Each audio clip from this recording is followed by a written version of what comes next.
네, 경찰이 경기도 시흥에서 2명을 살해하고 2명에게 흉기를 휘두른 혐의를 받는 차철남을 검찰로 송치하면서 수사 결과를 발표했습니다. 경찰은 차철남이 이번 달 초부터 범행을 계획했고 흉기 난동 피해자 2명도 살해하려 했던 것으로 보인다고 밝혔습니다.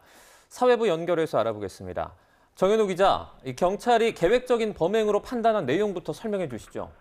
네, 경찰은 오늘 오전 브리핑을 열고 경기도 시흥에서 2명을 살해하고 2명에게 흉기를 휘두른 혐의를 받는 차철남에 대한 수사 결과를 발표했습니다. 경찰은 차철남이 살인에 이어 흉기 난동까지 모두 계획적으로 범행을 저지른 것으로 판단했습니다. 우선 차철남은 중국인 형제에게 13년 전부터 여러 차례에 걸쳐 3천만 원가량을 빌려줬는데 돈을 갚지 않자 이용당했다는 생각을 했던 것으로 조사됐습니다.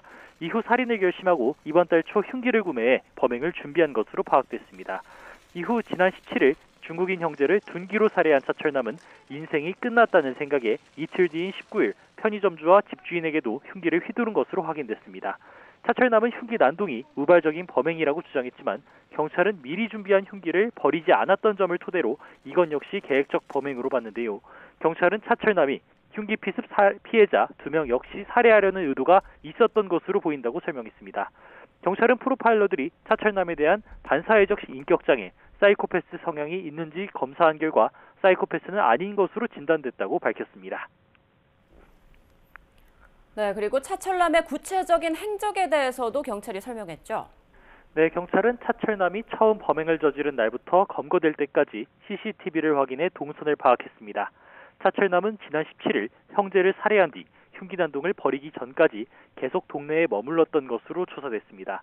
어차피 검거될 것을 알았기 때문에 도주할 생각은 없었고 필요한 물건을 가져오기 위해 집 주변을 배회했다고 경찰에 진술한 것으로 전해졌습니다. 이어 지난 19일 오전 편의점주에게 흉기를 휘두른 뒤 오후에는 집주인을 흉기로 공격하기 전에 주변 식당에서 밥을 먹으면서 술도 마셨던 것으로 파악됐습니다. 이후 흉기 난동을 벌이고 도주했던 차철남은 자수를 생각했다고 진술했지만 경찰은 잡힐 것이라고 생각했을 뿐 이를 실행에 옮기지는 않았던 것으로 보고 있습니다. 이처럼 수사를 마친 경찰은 오늘 오후 1시쯤 차철남을 검찰에 구속 송치했습니다. 경찰서 앞에서 기다리던 취재진이 피해자들에게 할 말이 없느냐는 등의 질문을 했지만 아무 대답도 하지 않았습니다. 지금까지 사회부에서 YTN 정현우입니다.